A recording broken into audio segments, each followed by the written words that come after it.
आणि यापुढची महत्त्वाची बातमी नागपूरमधनं। नागपूरच्या सेंट्रल जेलमधनं जीएन साईबाबाची सुटका करण्यात आली आहे। जीएन साईबाबा आणि इतर 4 जणांच्या निर्दोष सुटकेचे कोर्टाने आदेश दिलेले होते। जीएन साईबाबाला गडचिरोली पोलिसांनी 2014 साली नक्षलवाद्यांशी संबंध असल्याच्या कारणावरून दिल्लीमधनं अटक केलेली होती।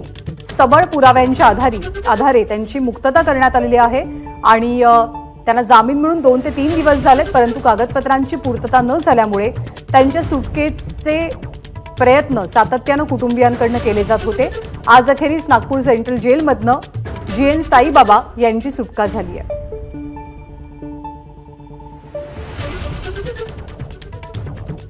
जीएन साईबाबा आणि त्यांच्या अन्य 4 सहकाऱ्यांची सुद्धा निर्दोष मुक्तता करण्यात आलेली आहे। पीएमएलए कायद्याअंतर्गत सरकारने आणि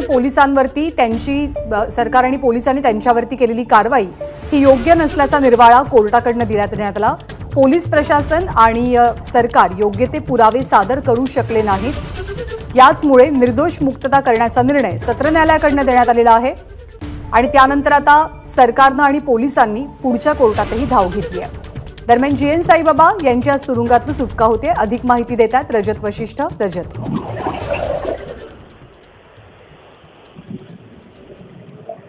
रजत, जर माझा आवाज पोहोचत असेल तर जीएन साईबाबा यांची अखेरीस सेंट्रल जेलमधनं नागपूरच्या सुटका झाली आहे। नक्कीच अवघ्या काही मिनिटांपूर्वीच जीएन साईबाबा त्यांच्या कुटुंबियांसह आणि वकिलांसह नागपूरच्या सेंट्रल जेलच्या बाहेर निघाले आणि लगेच रवाना झालेले आहे।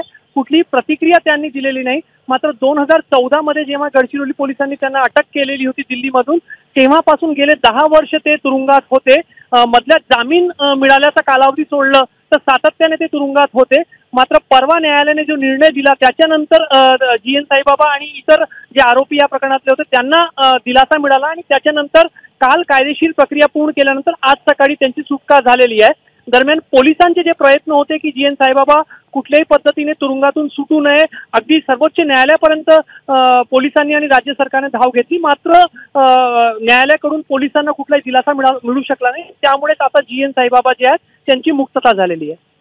धन्यवाद रजत या माहितीबद्दल। एबीपी माझा, उघडा डोळे बघा नीट।